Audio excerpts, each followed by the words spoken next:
자, 이제 마지막 시간이죠? 그래요. 정은선, 정인아,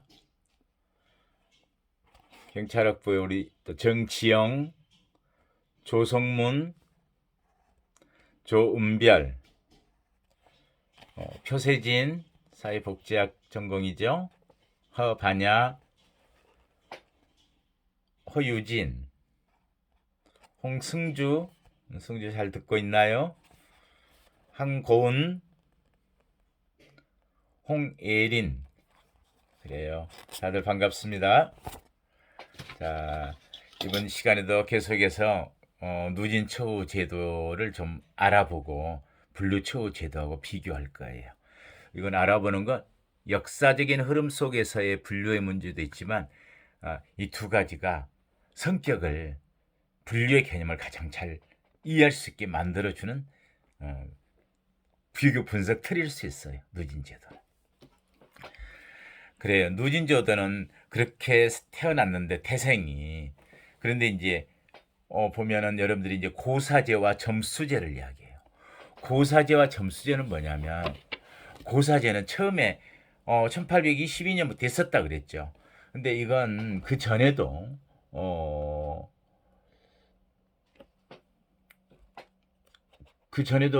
이제 운영됐었던 건데 일정 기간을 교도관이 지켜보는 거예요. 굉장히 주관적이에요. 일정 기간을 경과했을 때 그 기간 내 교정 성적을 담당 교도관의 보고에 따라서 교도위원회가 심사해서 진급을 결정하는 거였어요. 그렇지 얼마나 더 주관적이었을까요? 주관적이 잘못된 다른 표현은 뭐죠? 자의적이다. 내가 이쁜애 점수 더 주면 되는 거예요. 나한테 잘하는 애를. 이런 거 문제, 분류에서 가장 큰 문제, 객관성이 떨어지는 문제. 객관적으로 한다는 말에 대해서 제일 중요한 건 뭐예요? 늘 객관적이다 그 말은 타당성과 신뢰도와 표준화를 갖춘 검사 제도 이런 이야기 하는데 아무튼 그런 걸 보통 잘할 수 있는 건 심리 검사에서는 그런 표현이 있지만은 여기에서는 점수화 시킨다면 보다 객관적으로 근데 그것에 대한 점수를 뭘로 할 것인지 그래서 보통은 소행 점수와 작업 점수 플러스 하나 더 있다 그랬죠. 뭐라고? 상은 점수. 그래요. 근데 기본 틀은 그 일 내가 맡은 일을 얼만큼 열심히 하는지 성실하게 하는지 그 생산성은 좋은 건지 자그 결과가 좋은 건지 그런 것들에 대한 이야기예요.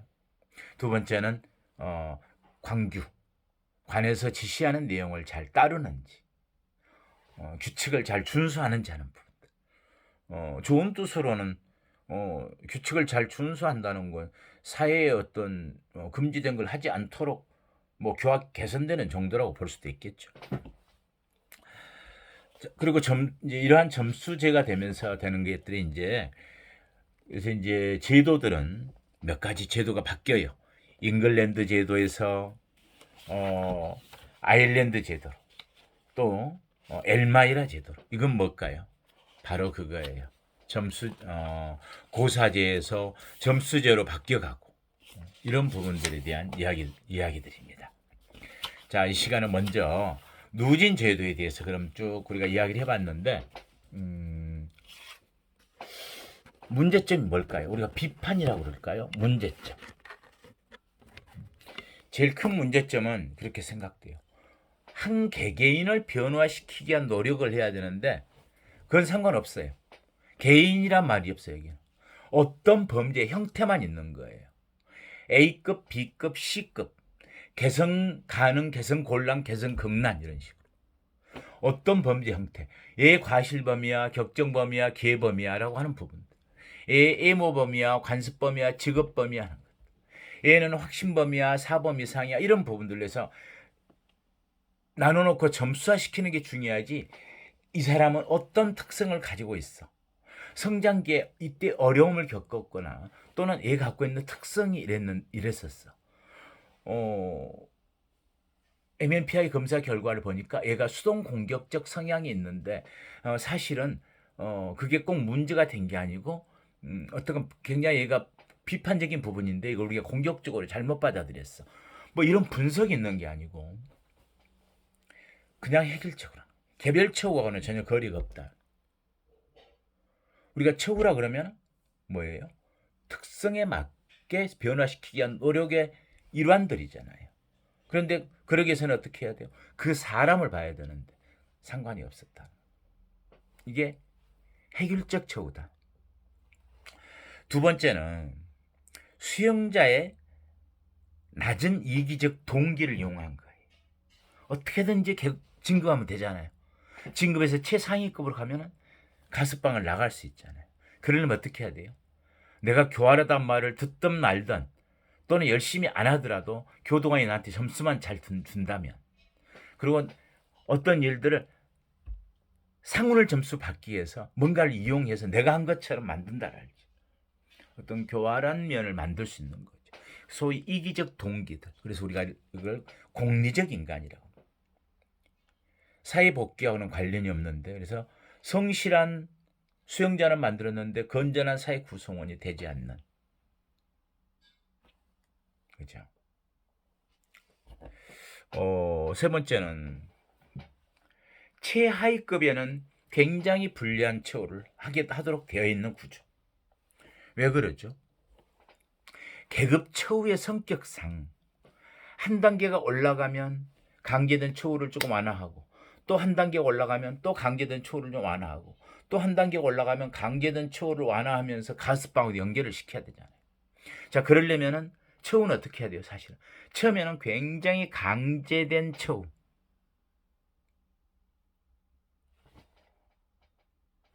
이런 구조, 시스템, 누진 저도 갖고 있는. 그래서 비인간적인 처우를 할 수 있을 만큼 4급 때는 전혀 그렇게 다른 어떤 처우에 대한 어떤 자율성 이런 게 전혀 없는, 그렇게 해야 그 다음에 거기서 4급으로 올라가는 거죠. 일도 굉장히 어려운 일을, 중형의 일을 최하위급이 많이 시키고,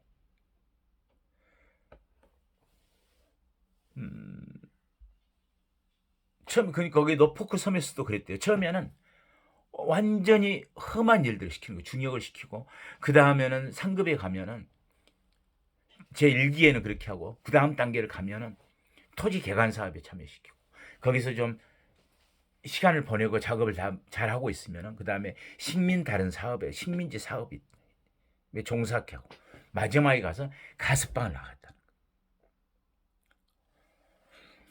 그래서 어떤 성격을 갖게 돼요? 그렇죠. 획일적이고 최하위급에는 완전히 강제된 불리한 처우를 받게 만들었다. 그리고 또 한 가지는 실제 운영함에 있어서 최상위급에 가면 내보내주기로 했잖아요. 그런데 우리나라의 그동안의 모든 범죄자들은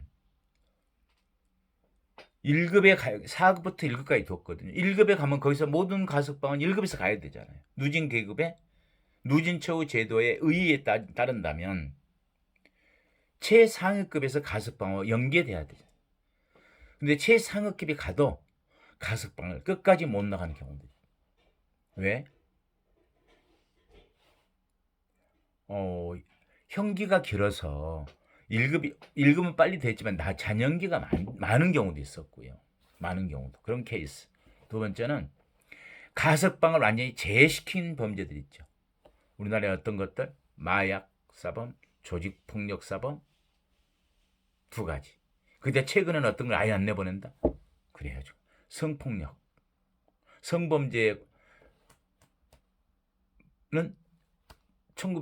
2010년 이후로 2010년 8월 15일 날 마지막 나가고 그 위에 한 명도 못 나가고 있어요. 또 시기에 따라서는 시대에 따라서는 그런 경우도 있었어요. 간첩이다 뭐 이런, 또는 뭐 그런 북한에 동조했다, 공안사범, 또는 집회 시위법에 따른 공안 관련 사범인데 사회가 뒤숭숭이 안 좋아요. 안 내보내는 거예요. 무슨 말인지 아시겠어요? 그런데 어떤 사람들은 반대로 대비해서 1급이 안 됐는데도 가스방을 바로 나가요. 형기가 짧은데 1급이 갈 시간도 없어요. 재판받고 나와서 형이 확정됐는데 어느 시기에 1급까지 올라가냐고요. 아무리 점수가 작다 그래도 몇 개월 안 남았는데. 그랬을 경우에는 그 짧은 기간에 형 집행을 거의 다 해가요.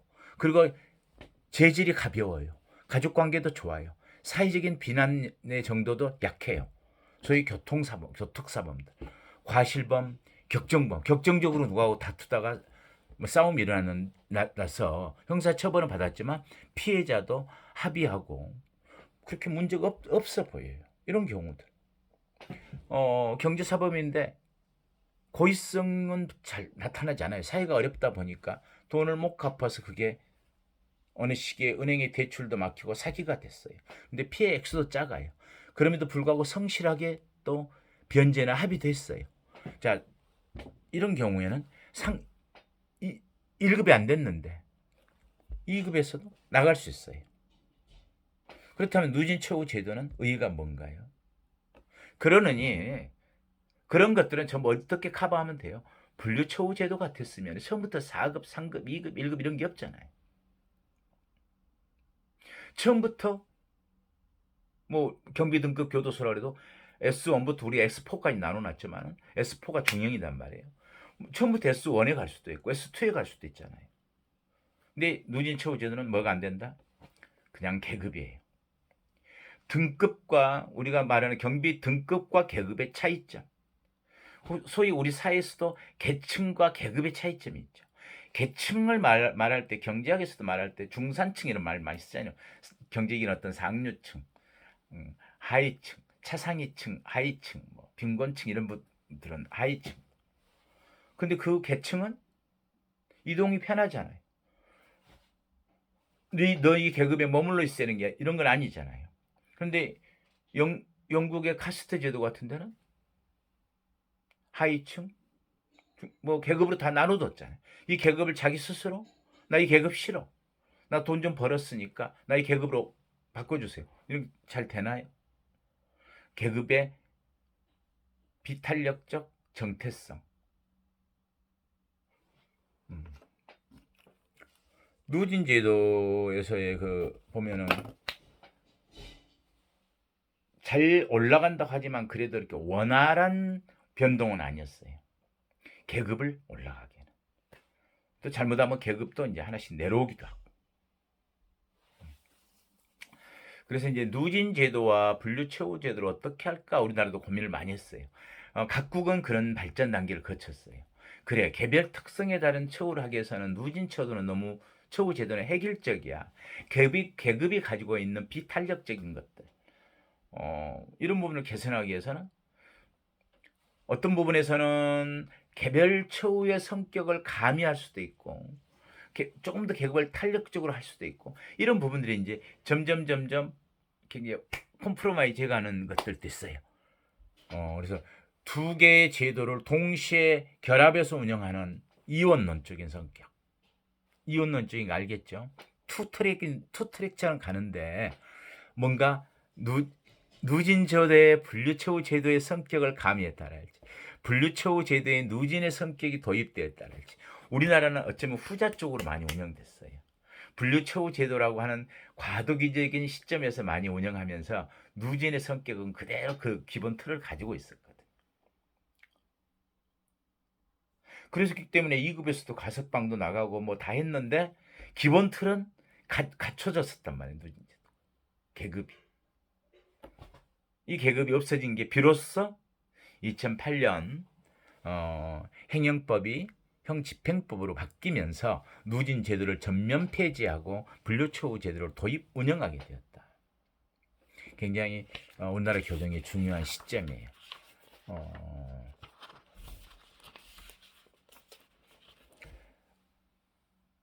처우를 위한 뭔가 인권의 문제, 수용자의 지위와 어떤 거기에 대한 권력 구제 문제들 이런 부분의 법이 개정된 게 더 컸지만은 그 내용상에 있어서 굉장히 중요한 내용은 그런 분류 심사의 부분이 정착되었다. 굉장히 중요한 법 개정의 내용이죠. 그래서 하반기에는 바뀐 법 개정 내용을 가지고 제가 이야기를 한번 할 거예요. 가능하다면 그때 가서 또 유엔에 있는 피구금자 처우 기준 준칙도 한번 살펴볼 거고요. 그래요. 자, 이제 그러면은 우리가 분류의 개념, 분류 심사론의 과목이니까 이 누진 처우 제도와 분류 처우 제도의 분류 개념은 어떻게 대비해서 설명할 수 있을까? 그걸 한번 살펴볼까요? 자료를 한번 바꿔볼게요.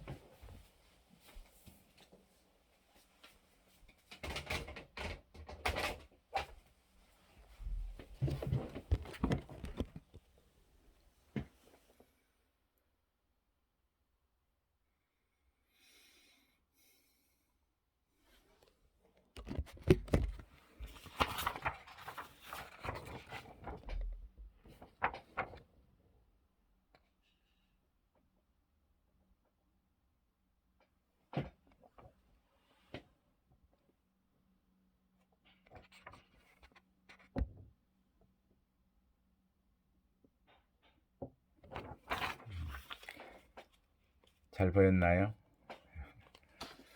누진 처우 제도에서의 분류, 분류 처우 제도에서의 분류 개념, 분류의 방법. 그냥 대표적으로 제가 그런 성격에 있어서 몇 가지로 짧게 요약을 이렇게 구분을 지어봤어요. 누진 처우에 대해서는 획일적이다. 그죠? 개인이 존중되지 않고 개인이 구별되지 않는 획일적, 집합적인, 그냥 덩어리예요. A급 개선 가능, B급 개선 곤란, C급 개선 극난. 근데 개별적인 건 어떤 특성을 가진 어떤 사람, 어떤 처우가 필요한 사람,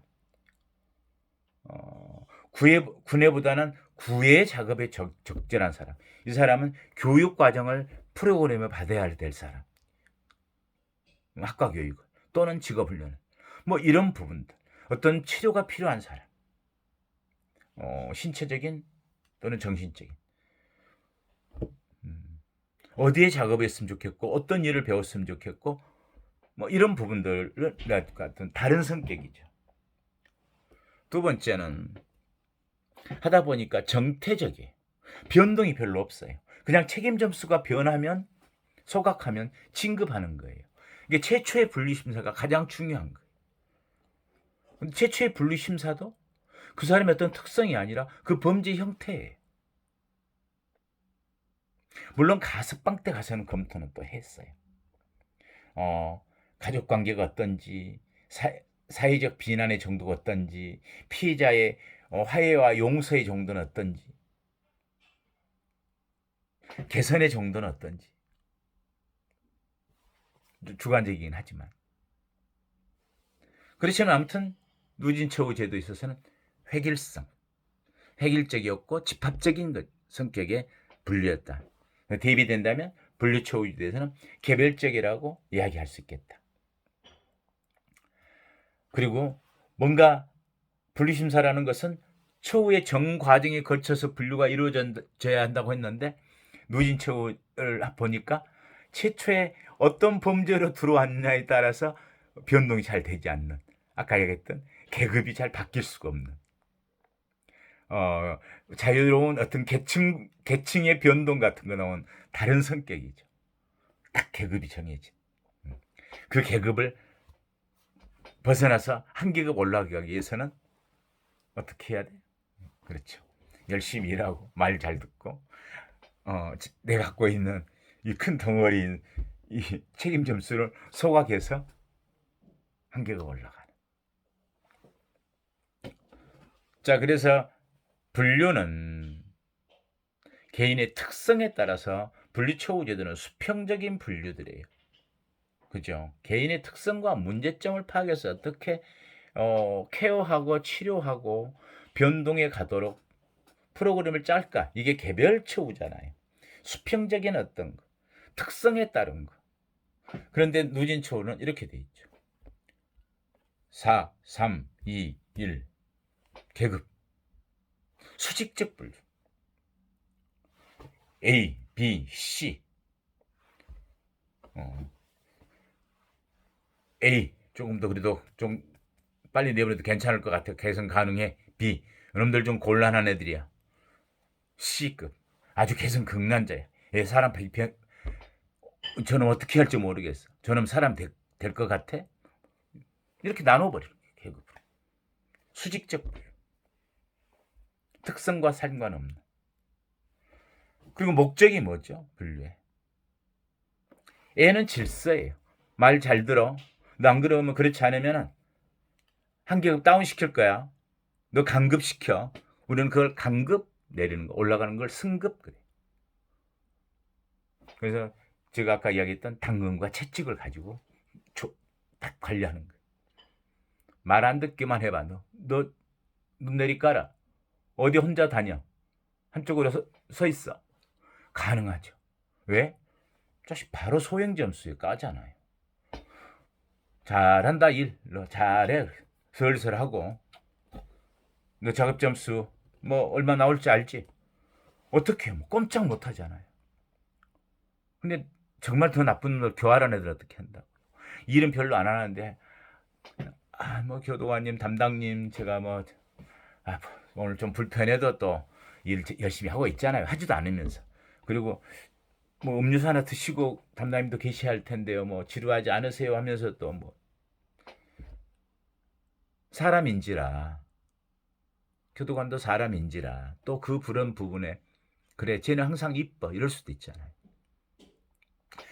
그런데 아무튼 어떻게 잡는다 걔네들이? 그리고 쟤는 말을 잘 들어. 쟤는 그 강도 위반하거나 문제 일으킬 애가 아니야. 그냥 이쁜 거야.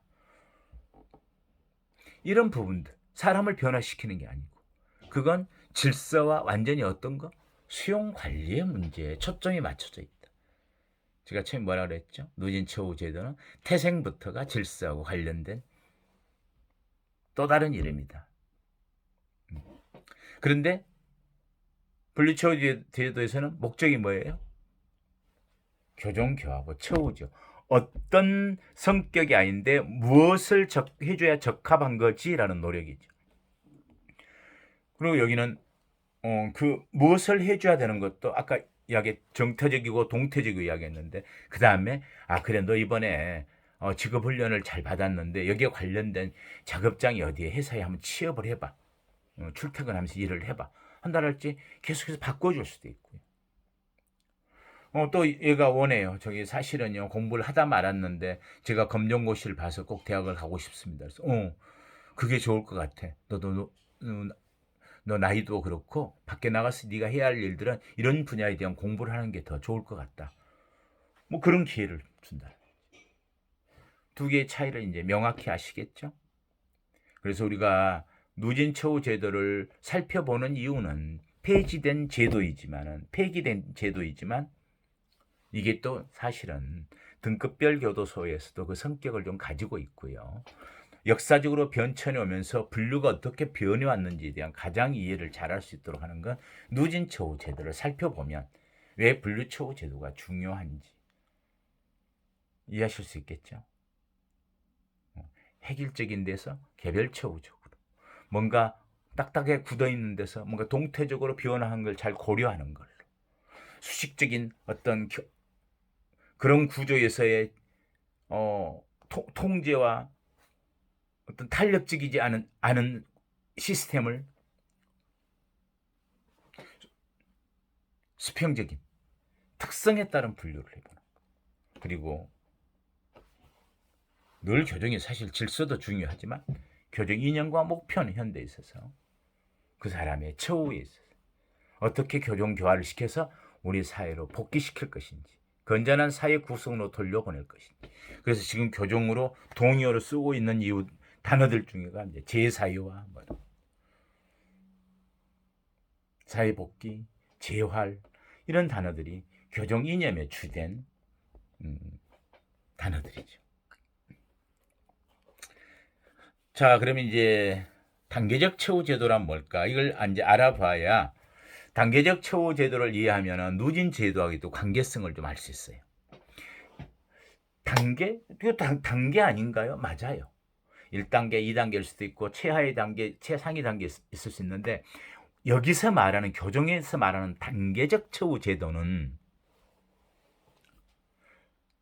그 사람들에게 적적 수용 관리와 처우의 적절한 단계가 어디인가를 얘기하는 거예요. 처음부터 최하위 계급이 아니고 어떤 단계에 포함시키지. 그 차이점을 이해하겠나요? 여기에 좀 구분이 돼야 돼요. 그래서 단계적 처우 제도는 어떤 계급이 아닌 적정한 단계를 어디에 포함되어야 될. 그래서 분류 처우, 분류 심사의 그런 것들을 토대로 이 사람들은 어느 단계에 있어야 위험성의 정도도 그에 적합한 거고, 그 단계에서 맞는 처우 프로그램에 적용해야 되겠다. 그래서 여기서 말하는 단계는 불공정하고 계급에 따른 어떤 것이 아니라 합리적 차별의 부분들. 정당성을 거기서 찾을 수 있어요. 당연히 어떤 차이가 있다는 거죠. 그래서 수용 관리와 개별 처우를 동시에 가질 수 있는 것들에 대한 근거를 주어요. 단계적 처우. 여기까지 이야기하고 다음 시간에는 단계적 처우 제도를 더 설명할 것이고, 단계적 처우 제도라는 부분이 현장에서는 교정의 실제 운용상에 있어서는 어떻게 적용되지? 그걸 결론을 이야기하면 경비 등급별 교도소의 문제를 다음 주에 설명하게 될 겁니다. 오늘 이해들은 다 잘 됐나요? 그래요. 다들 수고했습니다. 다음 주에 봐요.